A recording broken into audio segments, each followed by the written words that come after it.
여러분들은 여러분의 생애를 위해서 무엇을 기도하십니까? 저는 나이가 돼가서 그런 것이 아니라 옛날부터 두 기도를 계속 꾸준히 해오고 있습니다. 하나는 좋은 할아버지 되고 싶다. 왜냐하면 좋은 아빠 되는 것은 글렀습니다. 왜냐하면 교회 개척할 적에 새벽에 나가가지고 또 저녁 늦게까지 성경 공부를 가르치고 오면 보통 11시 반, 10시 반에서 11시 반 토행금지 있는 그때였는데 그때 그렇게 돌아왔습니다. 큰아이가 언제 저에게 말하기를 어릴 때 아빠 기억이 없다고 그래요. 제가 충격이었습니다. 둘째는 늘 말하기를 우리 아빠는 나빠는 아니지만 바빠다.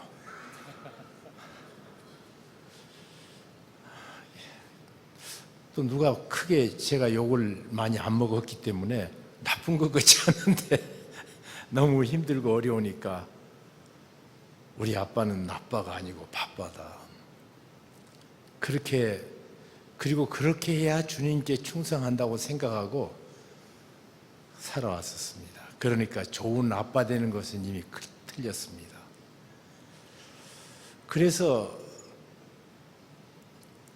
첫 손자가 미국에서 태어날 때 얼마나 예쁘든지 그리고 자식들에게 못 해주는 것을 메이크업을 해야겠다 싶어가지고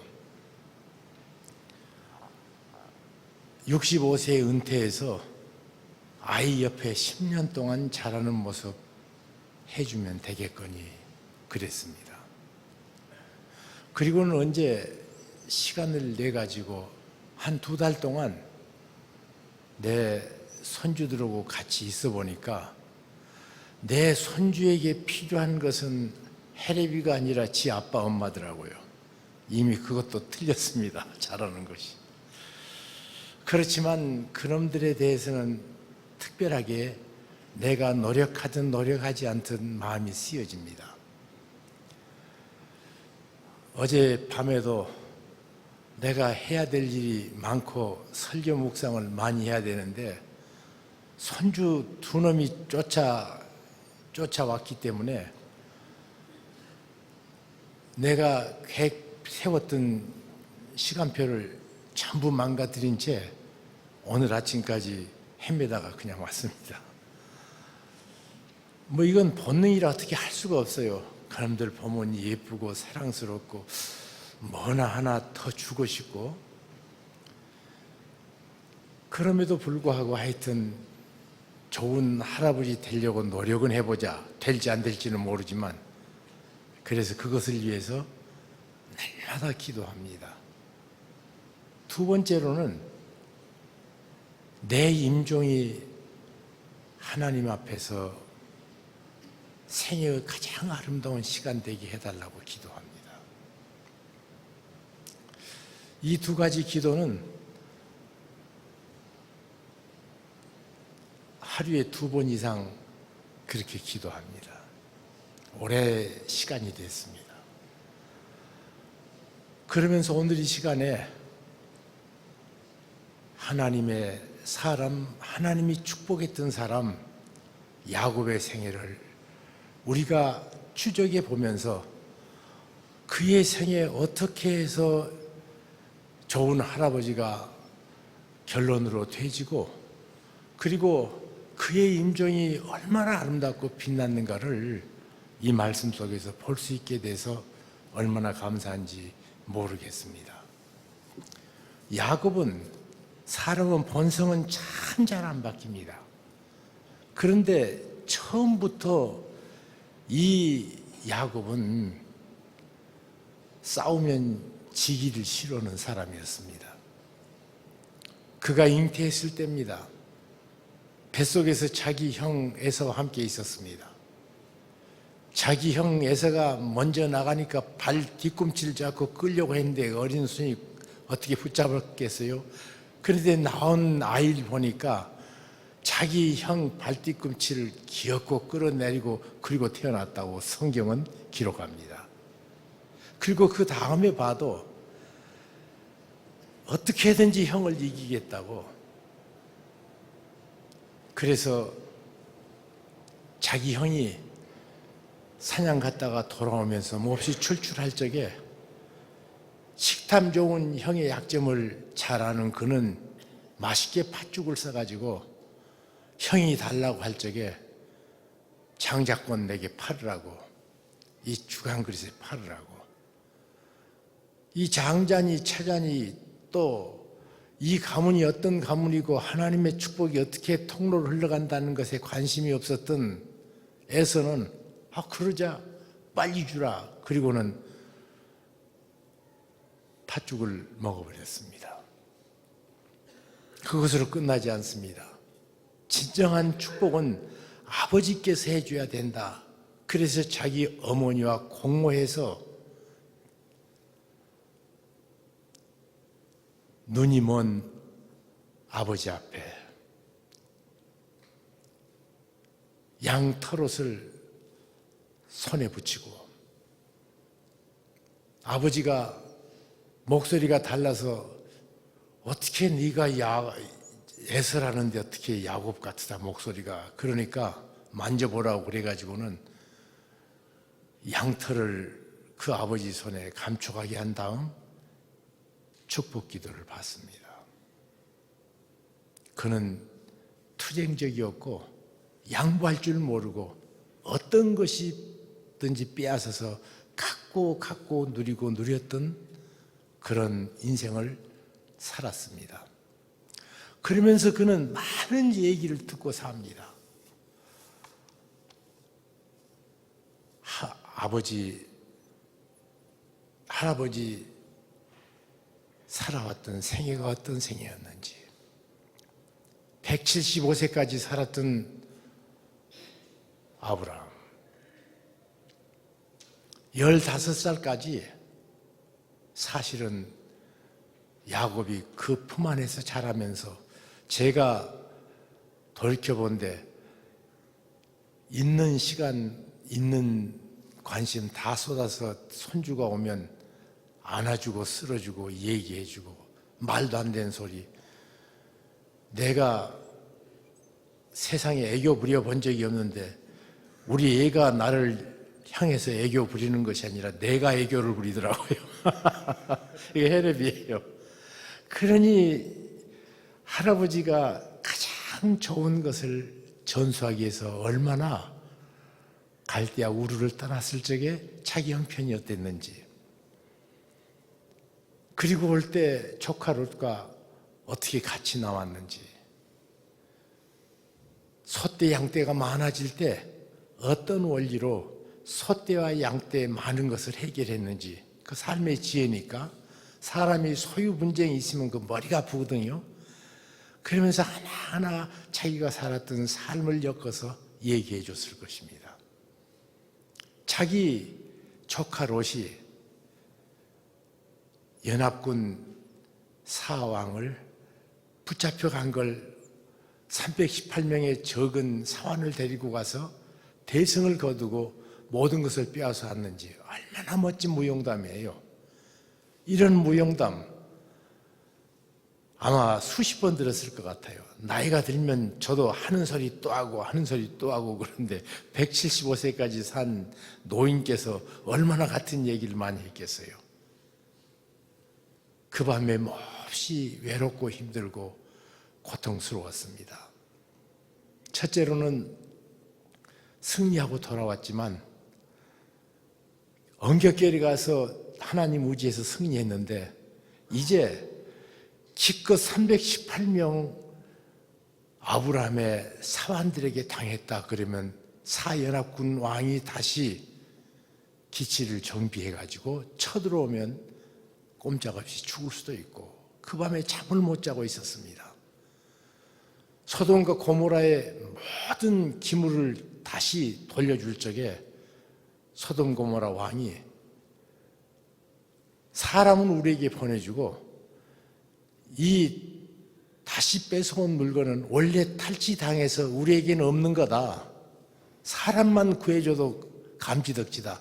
그러니까 이 물건을 뺏은 것을 다 가져가라고 그럴 적에 그는 이렇게 말합니다. 내가 하나님으로 말미암아 축복을 받지 사람을 통해 나는 축복을 받지 않겠다. 거절합니다. 그때는 배심이 있어서 거절했는데 돌아와서 가만히 생각해 보니까 또 똑같이 양을 치고 솥대 치고 다 그 힘들거든요. 하나님을 의지하고 신뢰해도 별 남는 것이 없고 똑같은 일상생활 속에서 로또 같은 것을 맞으면 얼마나 기분 좋습니까? 그런데 내가 그때 괜히 객기를 부려가지고 조금이라도 좀 가져올 걸 이럴 수도 있고 그래요. 그래서 왜 그 말을 하는 거니요? 그 다음에 하나님께서 아브라함에게 해주신 말씀이 그 두 가지 가능성을 다 말합니다. 그가 두려워했던 것, 그 밤 잠을 자지 못하고 있는데 여호와께서 나타나서 아브라함아, 내가 너의 방패다. 두려워하고 있으니까 내가 너의 방패다, 보호자다. 이 말은 천군 천사로 우리를 돌봐준다는 그 영광스러운 말은 비교되지 않을 정도로 하나님이 친히 내 방패가 되어준단 말이에요. 하나님을 공격해서 이기지 못하면 내 머리털 하나까지 상치 못하는 하나님이 방패되어 주시는 축복된 선언. 그의 믿음을 보시고 기뻐하셔서 하나님께서 두 번째로 말씀하신 것은 내가 너의 지극히 큰 상급이다. 너 소돔 고모라 그 왕들이 뺏긴 것을 다시 찾아줬더니 그거 다 가져가라고 할 적에 그 엄청난 것이지만 네가 버려서 지금 마음 한구석이 서운한 점이 있냐? 아니다. 그것이 네 상급이 아니라 내가 너의 상급이다. 하나님이 상급인 인생. 이런 아름다운 신앙의 에센스를 얼마나 많이 말했겠어요. 그리고 자기가 또 본 것이 있습니다. 뭘 봤는가? 자기 아버지 수줍은 사람입니다. 소극적인 사람입니다. 다른 사람 앞에 나가려면 리브가 보고 자기 아내 보고 당신이 앞에 가 좀 얘기하라고. 자기는 뒤로 숨으면서 이처럼 소극적인 사람이었습니다. 그런데 어느 날 샘을 팠더니 블레셋 사람들이 와가지고 이 샘 우리 샘인데 왜 네가 우리 샘에서 물을 먹어? 빼앗습니다. 그러니까 두 번째로 자기 아버지 아브라함이 팠다가 메어진 샘을 다시 팝니다. 그게 물을 먹이니까 이 블레셋 사람이 또 쫓아와서 또 그 샘도 뺏어버립니다. 세 번째 생땅에 샘을 파가지고 그때야 물을 먹은 이리 쫓기고 저리 쫓긴 유약한 아버지인 줄 알았습니다. 어느 날입니다. 블레셋 왕 아비멜렉과 군대 장관 비골이 와가지고 이렇게 말합니다. 이삭아, 내가 하나님이 너와 함께한 것을 내가 분명히 보았다. 이렇게 소극적이고 이렇게 쫓기고 이렇게 도망다니는 것 같은 소극적인 인생, 그렇지만 하나님께서 함께 하셨다. 그리고는 아비멜렉이 계속해서 말합니다. 그리고 그 하나님이 너를 축복하더구나. 내가 너에게 샘을 뺏어가고, 샘을 뺏어간다는 것은 목축업자에게는 치명적인 고통입니다. 그런데 내가 그것을 뺏어서 두 번 뺏고 계속 밀어붙였는데도 내 소떼와 양떼의 부요를 당해낼 수 없구나. 하나님께서 너를 축복하신 것을 분명히 보았다. 이삭아, 제발 그 하나님께 빌어서 내게 그 축복을 혜택받도록 해달라.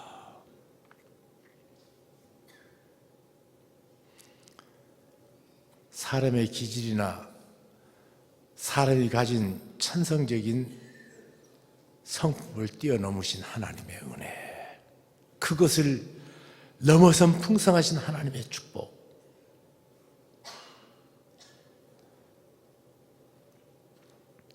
그것을 어린 야곱은 옆에서 보았습니다.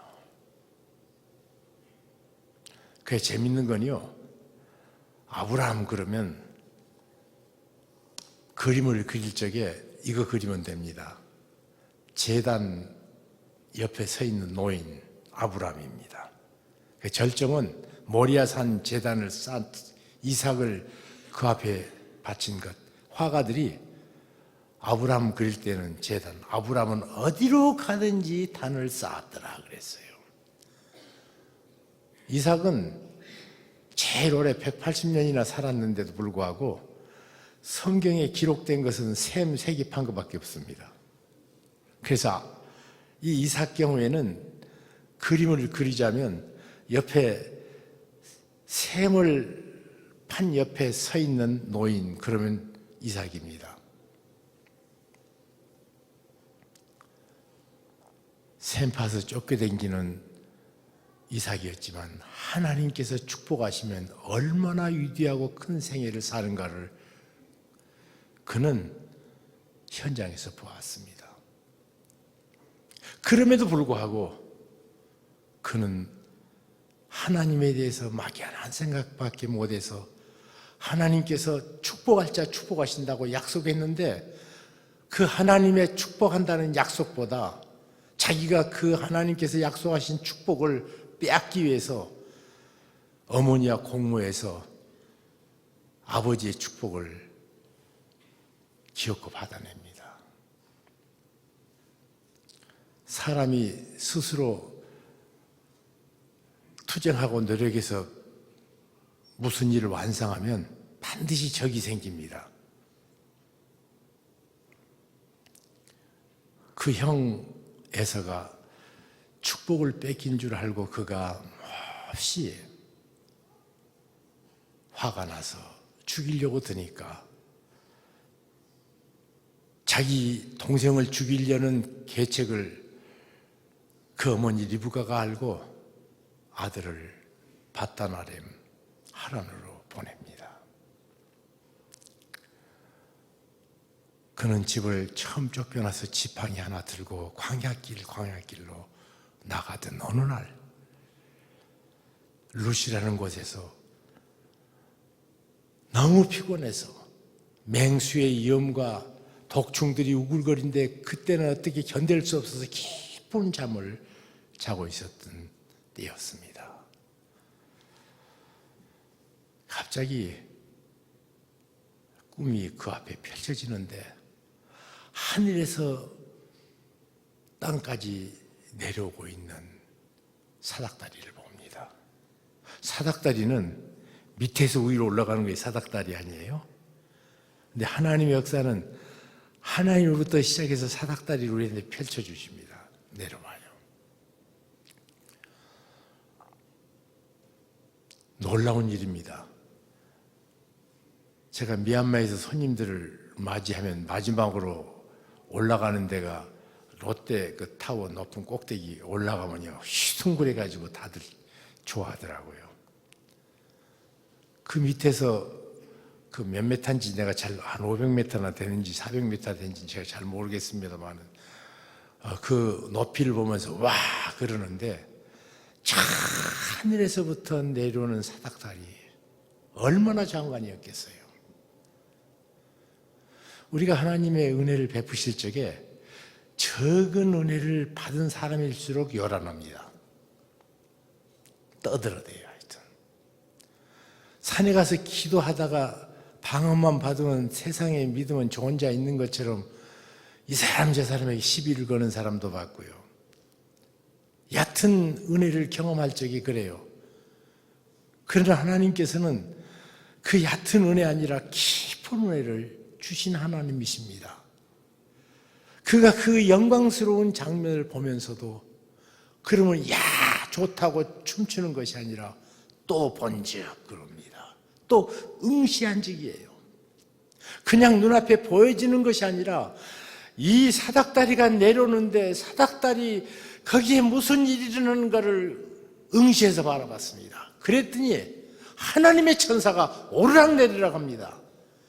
여러분, 천사를 본다는 것은 얼마나 황홀하고 영광스러운 장면이겠습니까?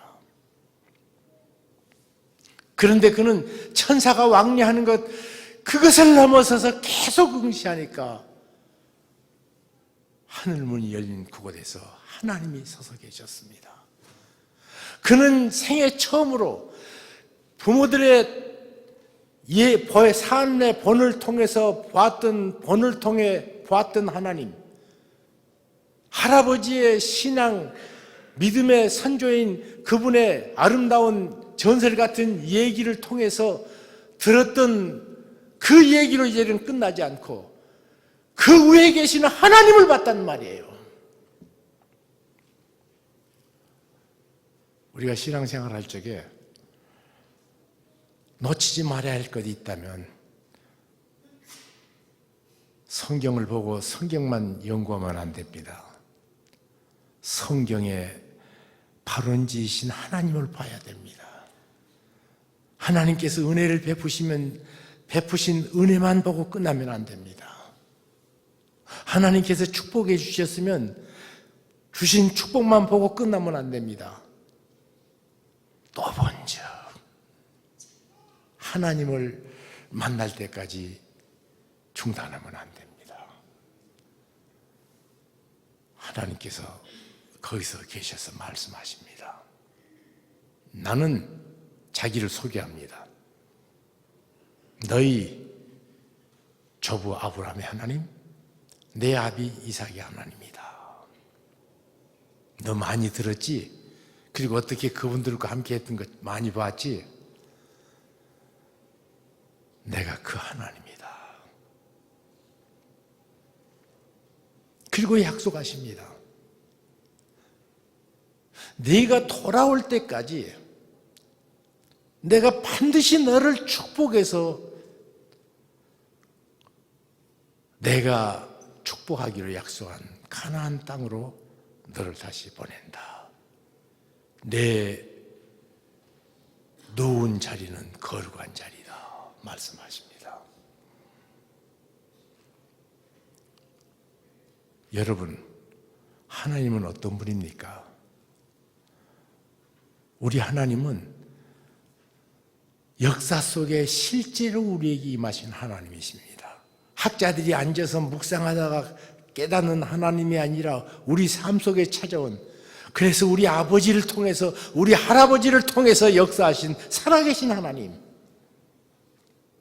그리고 그분은 우리 생애를 위해서 놀라운 계획을 가졌는데 네가 돌아올 때까지 언제나 너와 함께해서 기어코 내가 약속한 땅으로 너를 보낸다. 그는 그때 일어나자마자 그때야 처음으로 할아버지가 그렇게 탄싸고 예비하던 것 기억이 나서 그 돌벽에 했던 것을 기둥을 만들어 하나님 앞에 전심의 예배를 드림으로 우리 하나님은 야곱의 하나님이 되셨습니다. 그 하나님은 아브라함의 하나님이셨고 그 하나님은 이삭의 하나님이셨고 이제 야곱의 하나님.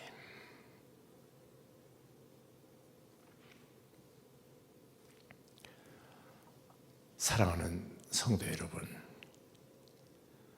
우리가 살았던 삶은 사실 자녀들에게 직간접적으로 큰 영향을 줍니다.